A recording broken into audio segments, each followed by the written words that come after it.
Hello everyone, Livy here, back with another video. This time I want to talk about something a little different. Today I want to talk about stalker cards. This is a fun topic to me, or an interesting one. For those of you who don't know what a stalker card is, it's some tarot. Well, maybe it would be an oracle too, but mainly in the case we're talking about tarot here. Stalker cards are tarot cards that appear often or very frequently for a reader within a certain span of time. Okay. Everybody's stalker cards are going to be different because obviously tarot is, well, especially if you're mainly reading for yourself, like I am currently. I did used to read for others, but currently mainly reading for myself. If you read for yourself a lot, you're going to notice certain patterns, right? You're going to notice those cards that appear a lot.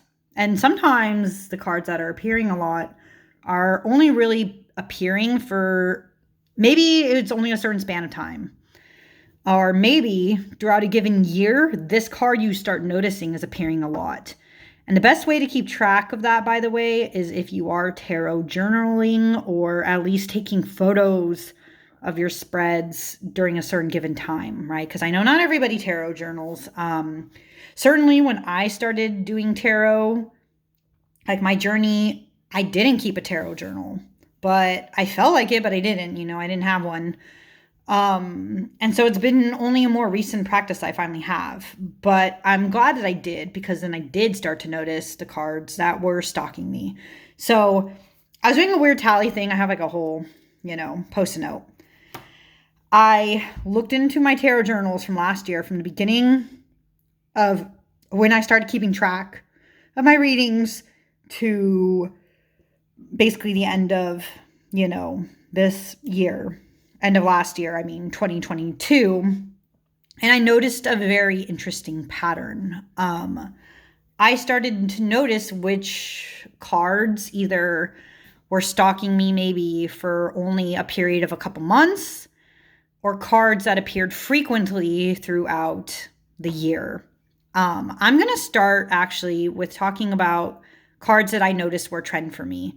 And I encourage you to do this exercise yourself if you haven't already, because I know we love to do spreads for ourselves and look at things, maybe daily card pulls for some, maybe 3 cards a day pulls for others, or whatever it is. And you'll see some cards, and maybe based on what thoughts are going on in your mind, you can always say, okay, I know what this is relating to in this moment. But sometimes the cards are trying to tell you things that you just don't, you don't want to think about and look at in a very specific time, even though they're coming for you. they're trying to get you to say something. So last year, oh, kind of a little bit vulnerable to talk about your stalker cards, right? Because again, they're always personal to you. The 4 cards that, the 4 cards that were appearing the most. Sorry, I had to do my math. I have all the cards on the side. That's why I'm talking to myself on the side here. 4 cards that appeared the most for me last year, by far, number 1 was the 8 of Cups. Oh my God. So the way I'm going to do this, each of the cards I'm going to talk about today, these happen to be the tarot decks I'm working with this month. I'm not doing, to be honest, at least not this month. I'm not doing a video talking about them, but like saying I only worked with this many. I know people do that, but I'm not doing it this month. Sorry. But I am working with the Shadowscapes Tarot, the Guided Hand, the Monsoon, it's a mini Monsoon, and the Linestrider, okay? So, 8 of Cups. So tiny, I can just fit it right there, right? 8 of Cups was by far the card last year that stalked me the most. My God, it was a whopping, let me see if I got my math even right. This card stalked me at least 15 to like 16 times last year. Not always all at once, but there was like definitely some months where it was stalking me a lot, and then it just kept coming up again. But anyways, and for those who don't, well, I think a lot of you, if you're watching this, do know what the Eight of Cups means. But for those who don't, in case you're here still learning about tarot and all that jazz, the Eight of Cups is a card about moving on, right? You see it the best. Well, actually, these three show it the best, to be honest. This one's just pretty, but these ones show you the best. Oof. Eight of Cups is about moving on.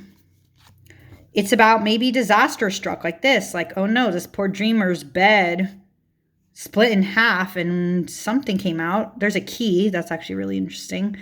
But they are moving away. They're moving on emotionally from it. Or in this case, this person packed up all their stuff and they said, peace out, right? But it's about moving on. And, you know, for a while, I didn't want to think about what this meant for me. Like, why was I getting the Eight of Cups so much? Because the Eight of Cups is actually very similar to the Six of Swords, except the Six of Swords is about also moving on, making difficult choices, but that one's more related to the mind and logistics, in my opinion, than this, which is obviously Cups deals with emotions. So what was I trying to move on from emotionally, right? What was I leaving behind? Was I doing, what kind of spiritual journey have I been trying to take? And to be honest, I do kind of know. A lot of this, I think, had to do with like what was going on emotionally at those times. And a lot of it related, funny enough, then why wouldn't you say it would be the Eight of Pentacles? Because it doesn't mean the same thing. But Pentacles related things like my work, I'm pretty sure, like my actual daytime job. A lot of mixed feelings there.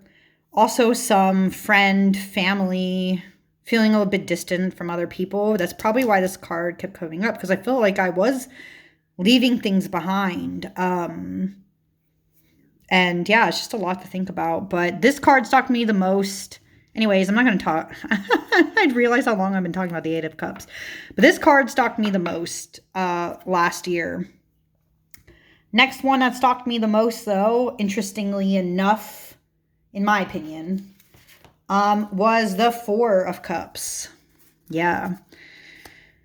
A lot of cups, actually. You're going to see, yeah, the ones I'm going to talk about today, there's a lot of cups.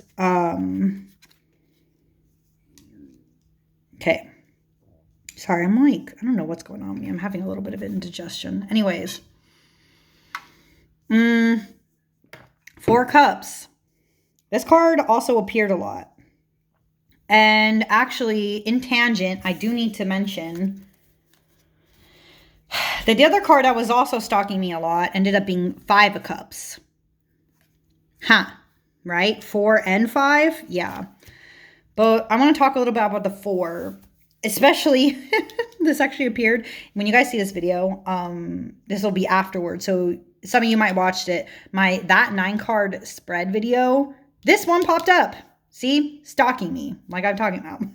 This also stalked me a lot last year, and I guess even this year, since I did that 9-card spread this year. The Four of Cups is an interesting one. It's about, I don't know how to put this. I've explained it kind of in that 9-card spread, and it's kind of like when someone is throwing a bit of a tantrum, or like in this dude's case, life's hitting him hard. He needs to have a cigarette break because everything's just kind of gone to shit.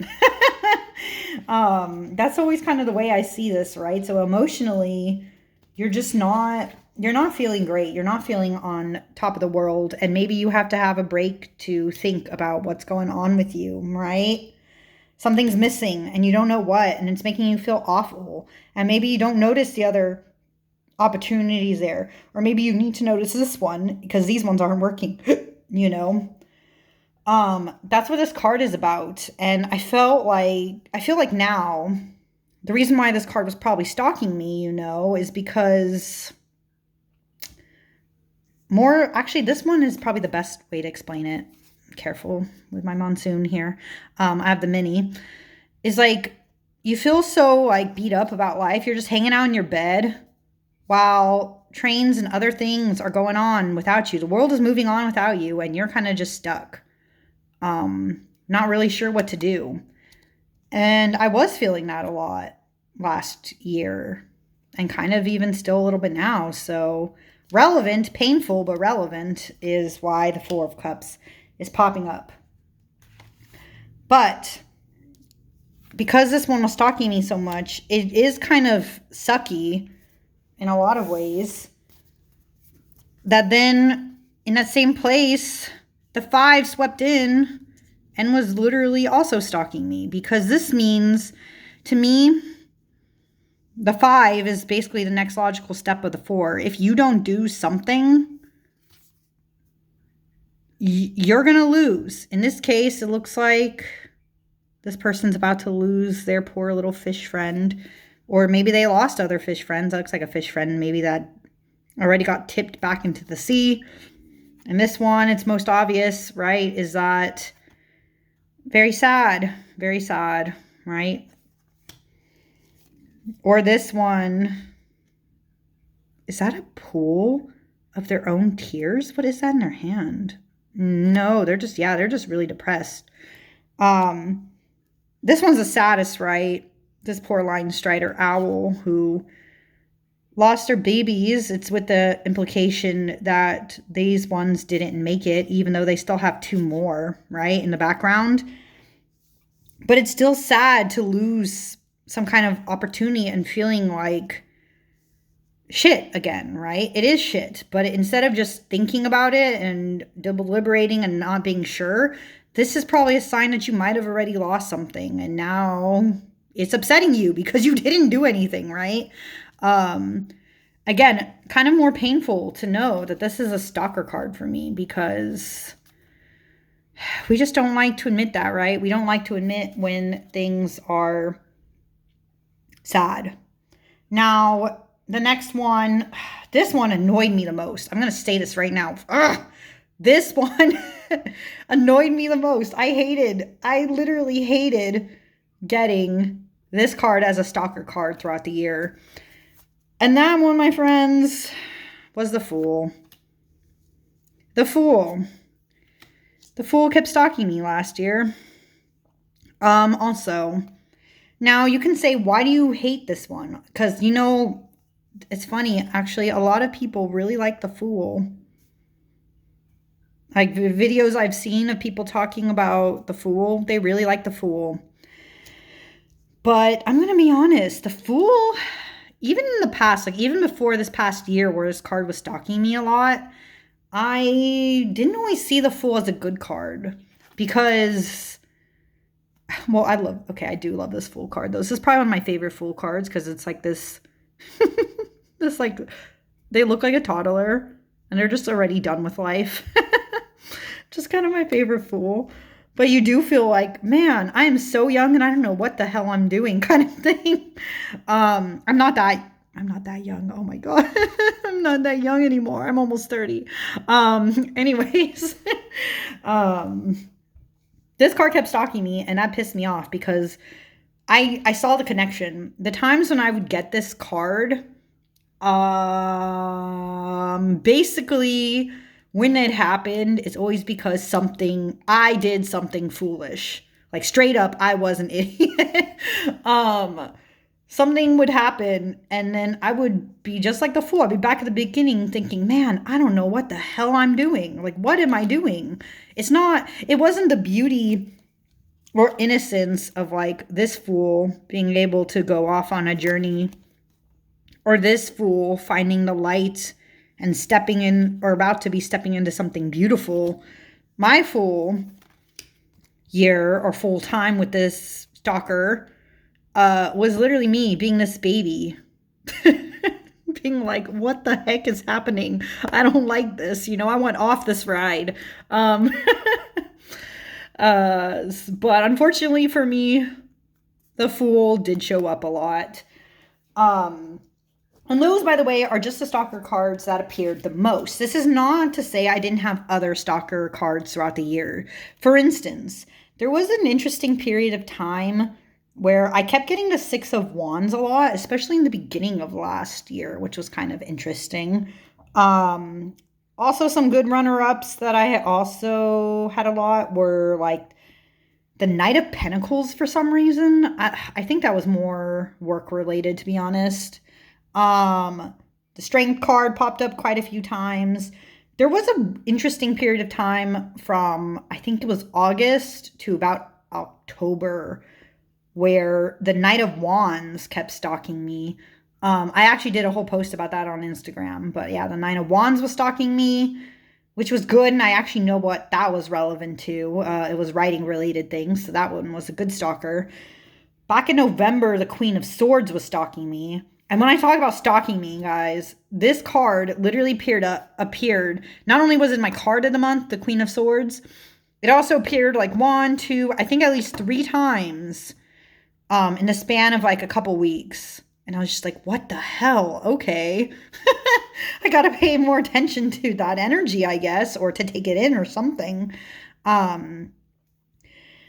But, oh, and by the way, when I was even going to India, for some reason, the Emperor and, well, what other card was that? It was the Emperor and something else was stalking me a lot on that trip. I was like, what the hell? Why do I keep getting the Emperor? I'm not really sure of, to be honest. Maybe it was the way I held myself when I was there, but I didn't feel confident like the Emperor card usually is. So that was a little weird.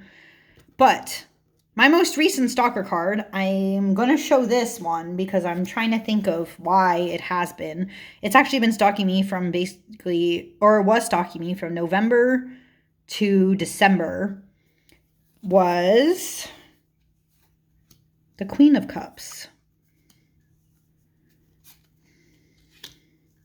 Queen of Cups was stalking me a lot.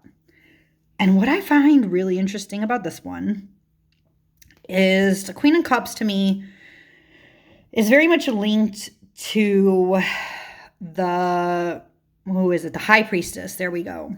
Because the Queen of Cups and the High Priestess are kind of almost the same, but different, because while the High Priestess, of course, incorporates all of tarot, the Queen of Cups is more about like the emotional mysticism, I guess, inside the High Priestess.